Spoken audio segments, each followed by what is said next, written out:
Tip today in association with Slattery's of Pecan, your main Peugeot dealer for over 50 years in the Premier County. Slattery'sGarage.ie.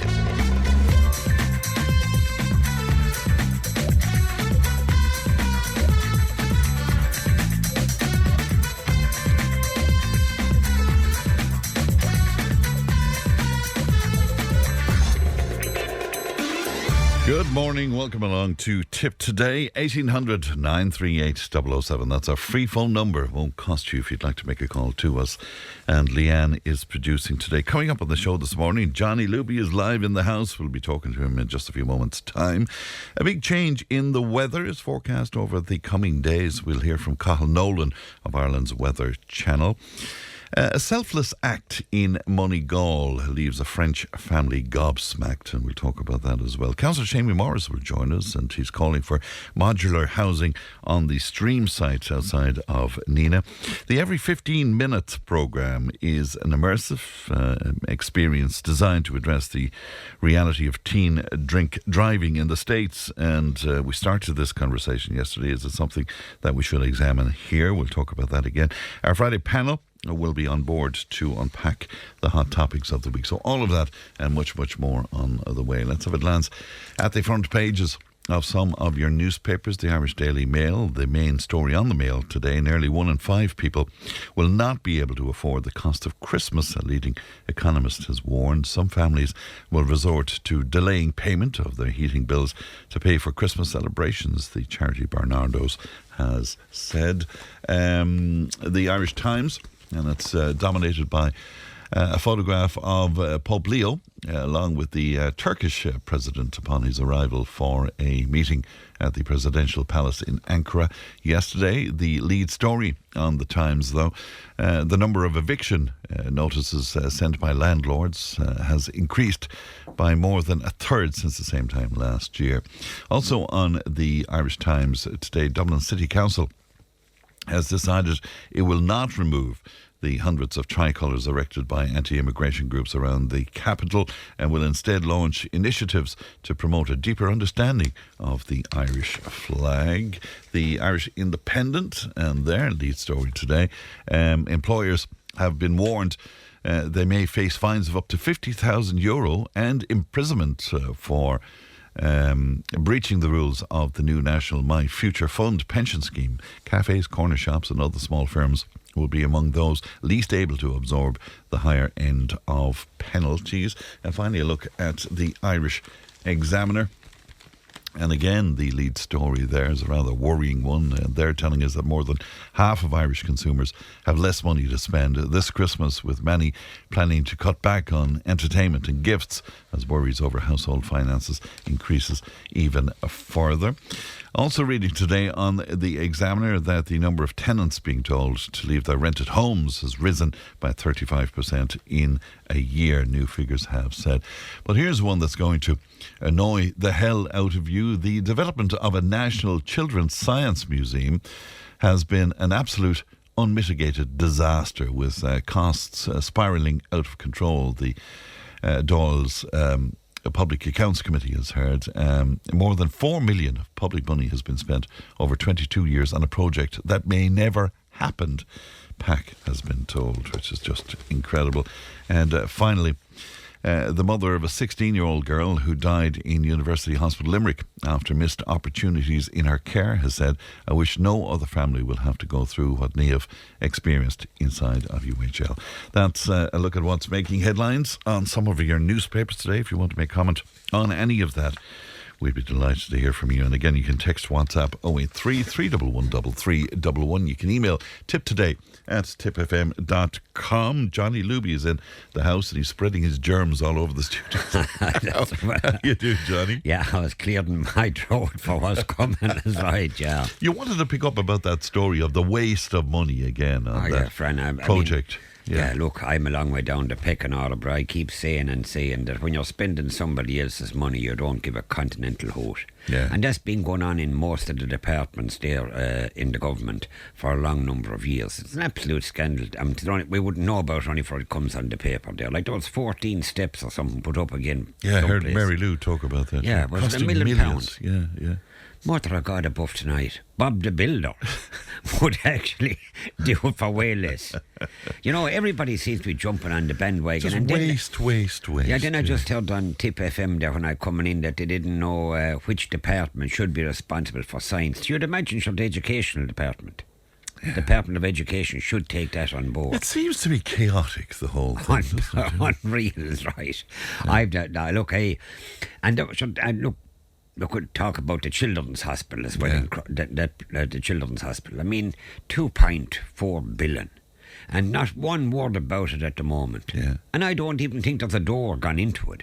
No, well, I mean, it's way along the way in terms of being built. But again, we won't see it anywhere near. I'd imagine next year. I'd say it'll probably be 2027 at this point. Jeez, with the way it's going, we'll never come to be finished. You know. Sure, I know. Anyway, things that we can control. Let's talk about GAA last weekend and the third county final for Golden. You were saying that's right, Jeff. And I heard Paul Carroll, who's an absolute gem on the Tip FM Sport, and that he said the second county final for Golden Kilfeacle. It is actually a third one because we won the county under 17. I think it was B football final as well, when we beat a very good team, St Patrick's, Strang and Clooneen in that final, and lucky enough to win on the night, but we'll take it as it comes.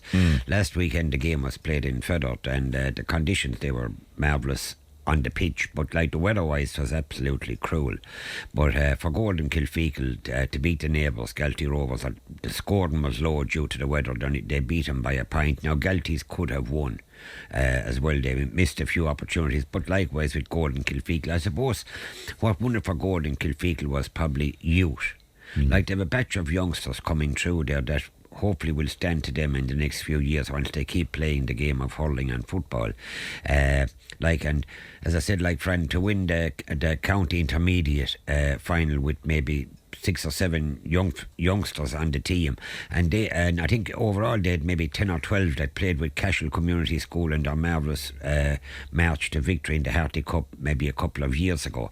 So like there was 12 of the panel back with Golden Kilfeacle, and that was, it had to pay off in the wind-up, because once they're playing hurling in the school and back into the club. And it bodes well for the future as well, doesn't it? Oh, yeah, please God, yeah. Once they keep away from the drink and the women. Friend, that's what I'm on his record as saying. The women can be a disaster. What can I say to that wouldn't get me into trouble? The women can be a disaster, friend. And mentioning the women, I just like to say like that, they have the ladies' football in Golden as well, and they're joined Knockavella Kickham's in the girls' camogie. And 'tis brilliant to see the youngsters getting out playing, whether they win or not at that age group, 10 and 12 and 14. Once they're playing, that's it. You know, sure, isn't it great? And speaking of playing, big weekend for Upper Church Strumban as well. Oh yeah, Fran, one of my favourite parishes around when I go to the likes of Oliver Ryan's and across the road then to Canaan's and Jim of the Mills and down to Mary de Pelos and down to Tim Ned's. It's a great area, isn't it? Well, says you're talking about hurling, not the pubs.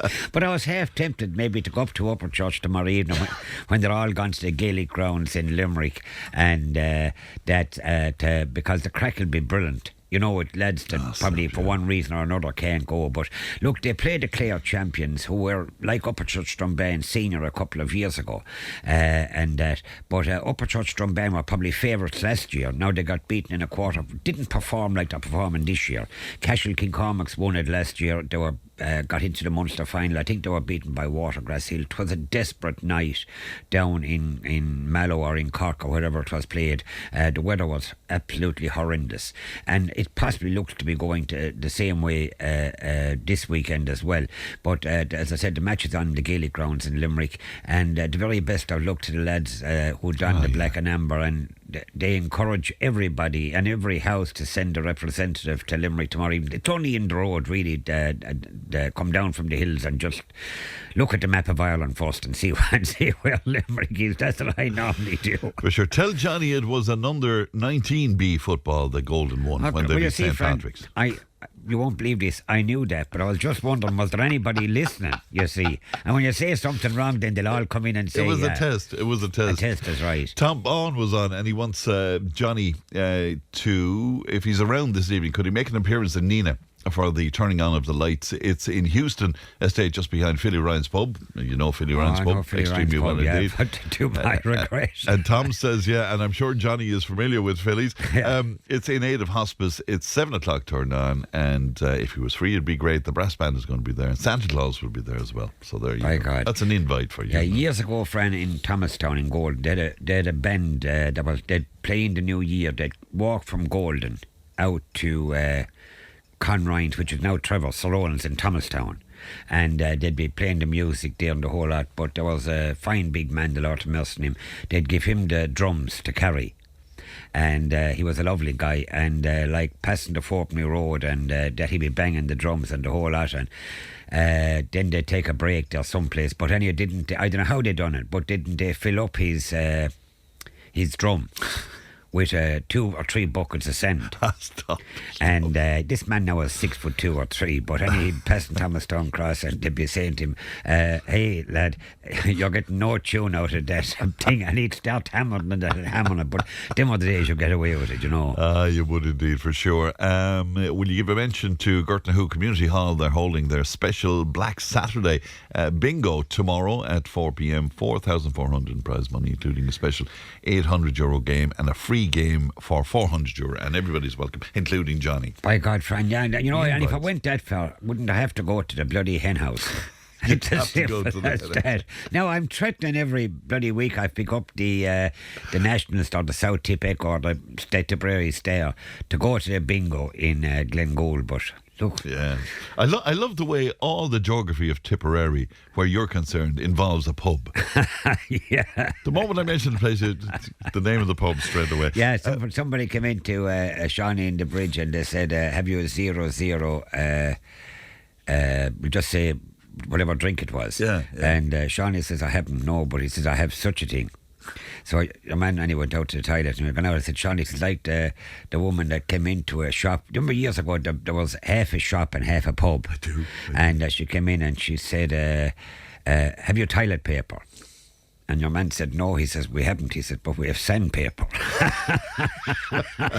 When I think of the carry on and the whole bloody lot. But anyway. Upselling, I think. Yeah. Rugby then, Johnny, and South Africa beating Ireland. Yeah, it was a strange game, wasn't it? It was a strange game, Fran. Yeah, you could say it was certainly governed by the lads up in the box looking at the replays and things like that. And many people then were in the pubs, of course, did well the last Saturday night with watching the game to see. But even ourselves included, that followed or tried to follow the game of rugby, do we even know the rules? I mean, like, it's very complex, isn't it? Yeah, it is, yeah. Like James Ryan was sent off for a stupid, silly thing on his own part. He dived into the thing, which you can't do because it's considered dangerous.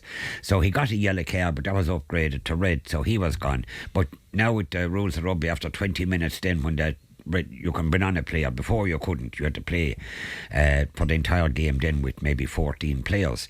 But then Jack Crowley, what he done you wouldn't see it in junior rugby. You know, he put his hand out and knocked the ball out of the thing and the referee was left with no alternative. Then he's the guy that came on then, Prendergast, mother of God above tonight. He was offside 3 or 4 times. The referee just issued the yellow card, but he kept saying to him, you're offside. Like, the referee will talk to them.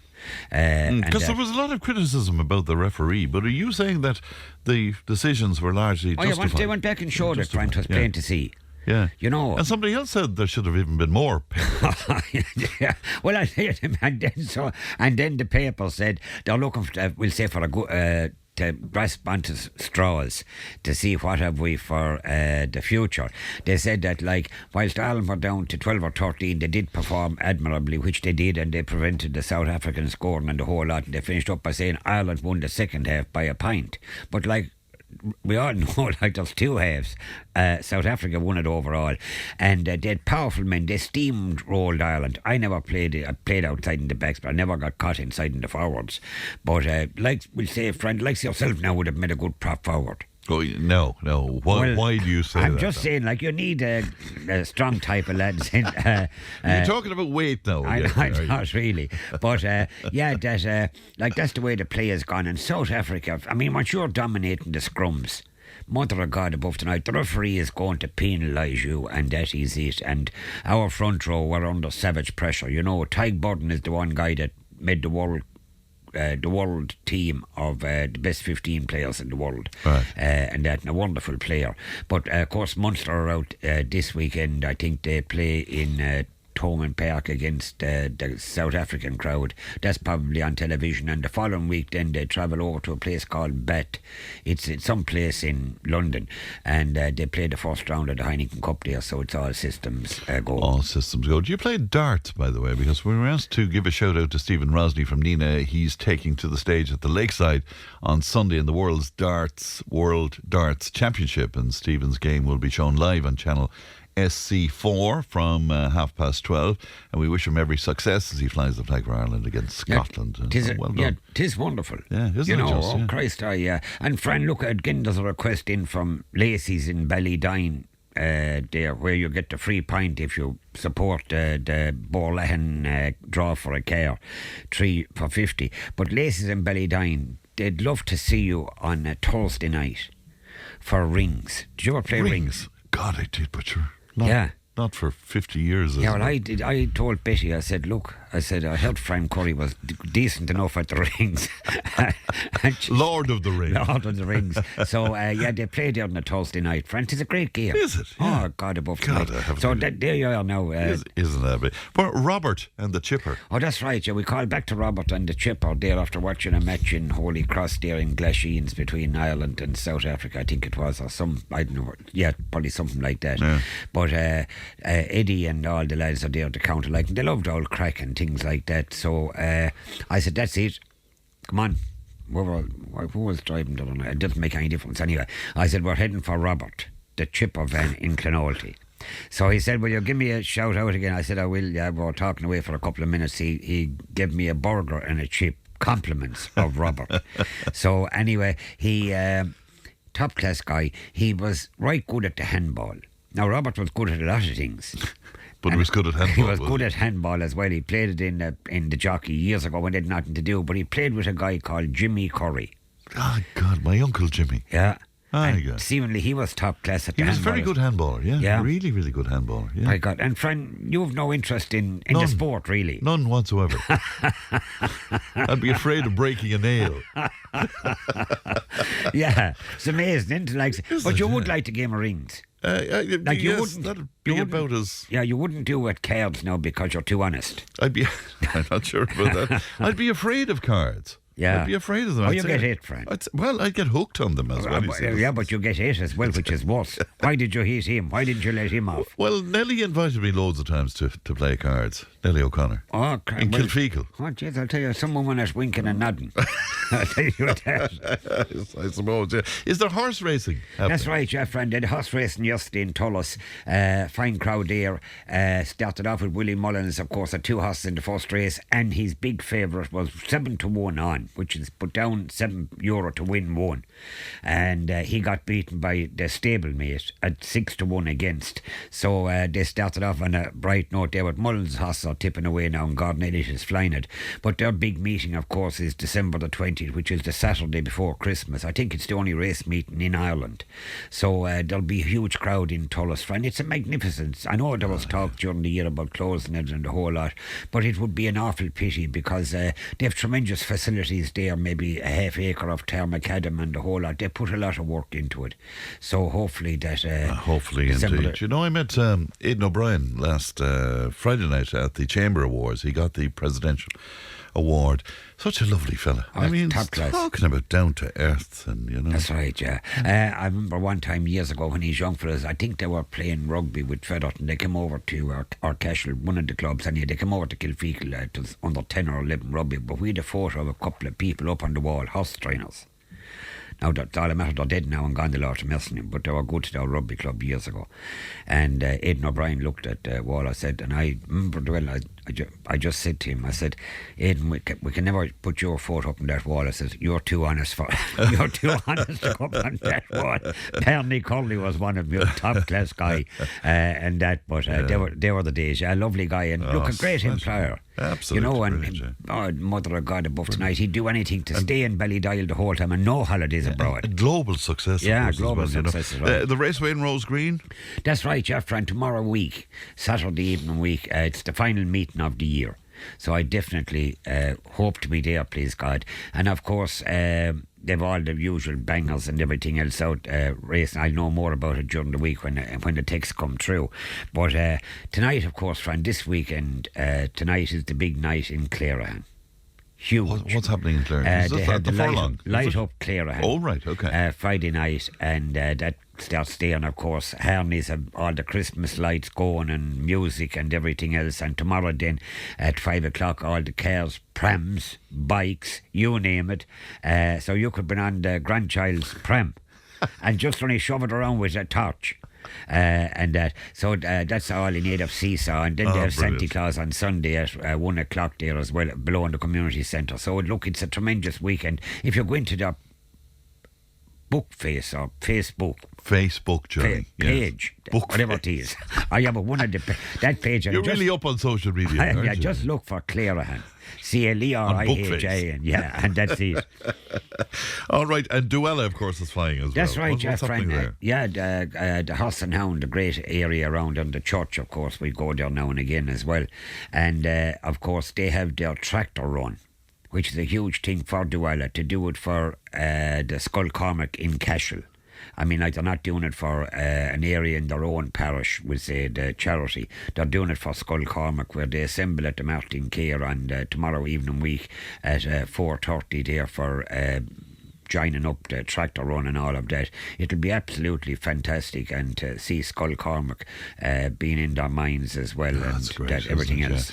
Well, Johnny, give a mention to Glengoule Christmas Fair is happening tomorrow, Saturday, starting at 5. Santa will be arriving at 6:30 in Glengoule, it says here. So there you are. And this morning, it's a Christmas craft fair, and it's happening at the courthouse in Roscrea next to Dun. You'd be well aware about the courthouse as well. I would, yeah, I know exactly where it is. We have beautiful handmade crafts, it says, by all of our ladies, well worth buying. We're also serving coffee and tea and nice treats. Please come along and support us. All proceeds going to the running of Age Friendly in Roscrea, a fantastic service for older people in the community, and many thanks for mentioning. No problem. So the fair starts at 10:30 this morning there at the courthouse in Roscrea, and everybody's welcome along to that. So much stuff happening. Oh yeah, Fran, and I'm just finishing that wonderful book, St. Michael's History, and maybe down to the last maybe 15 pages, and that it's a wonderful read and everything else. So what a history! What a history is right, and that's so. Look,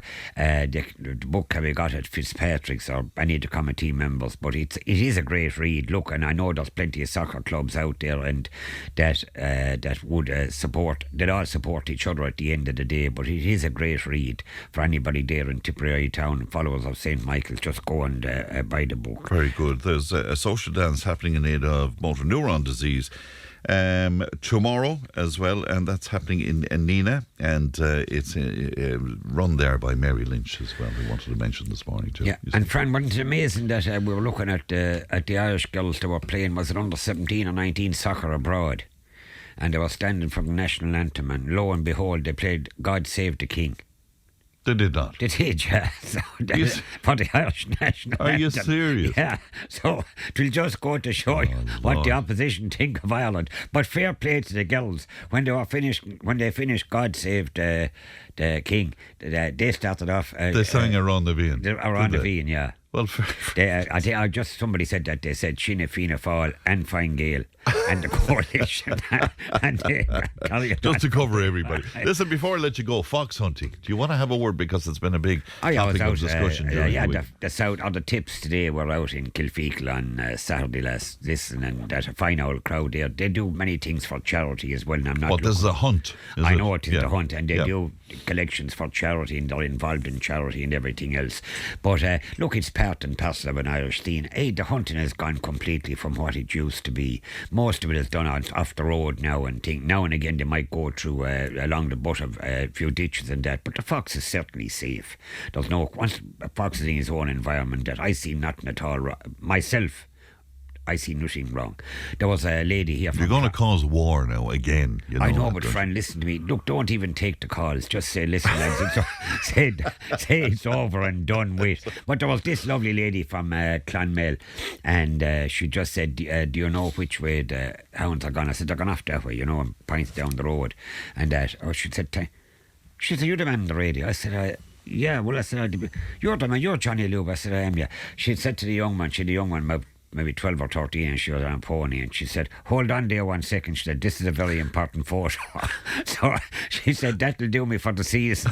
For the season? So but, it didn't make her day, it made her season. Yeah, but she did say then, you're great to be here from Tip FM support. Well, I said, yeah. I said, I'm here now. I said, this is nothing to do with Tip FM. And I said, I don't even promote it or whatever the case may be. Yeah. I said, if it's there and if they want to follow it, that's grand. I said, I don't object to any of them things, But do you see it as part of a local culture, though? It is. Or do you see it as alien to the culture? No, it's local culture, Fran, and you see, when you eventually go up to the likes of the RDS, the show jumping or whatever the case may be, and all the Jim Cahanas that are on during the year, and the ponies and the youngsters out on them, and many horses then are starting off like they'll probably end up going pint to pint, and then when they're finished the pint to pint, and then they'll go off to the national hunt seeing. Yes. And that's about educating them. It's like anything else. They all have to be educated. Look, that's me. I don't want to be getting that. Well, thanks be to God I'm not on Facebook. That I can't Bookface. Bookface, all right. I prefer Bookface. How was Jim? How's your brother? Not too bad at all, because Mud Crow and Tiptown would say, by God, if ever a man got a grueling, he got a grueling. He did. He was in Clonmel, and then he was in Cork, and then he was in Nazareth House, that's our recuperating centre in Mallow, and then he was back in Claheen. He came back to Clonmel, and then he was in that, and all them wonderful places, and then he ended up in Rathkeevan. And he's back home now since yesterday. That's good. And that's absolutely brilliant. And he just said, Jim would be fairly funny at times, like everybody. But somebody asked him, and God, you're in a lot of the hospitals. Actually, I was in more of them than the Minister for Health, he said. But a sincere thanks here to Mr. Murchan and his wonderful staff here in Clonmel, and even to the Claheen outside, to the magnificent setup there. No wonder Matty McGrath sings its praises. And then Rathkeevan outside is, excellent. And then you have Padre Pio, and you have, look, they're all there. The one in Dundrum as well, a wonderful nursing the home Woodlands, as well. Woodlands, top class. All right, Johnny, great to see you as always. Look after yourself, and sure, we'll talk to you next week. Yeah, Fran, please God, Jim. The great Johnny Luby live in the house this morning. I was going to say news is on the way. It's not. We're going to take a break. We'll be back in just a moment. Tip FM's Tip Today. With Slattery's Garage, Puckon. Main Peugeot dealers in the Premier County. And now stocking the full range of the luxury French car brand DS Automobiles. Book your test drive today with Slattery's Garage, Puckon. See slatterysgarage.ie.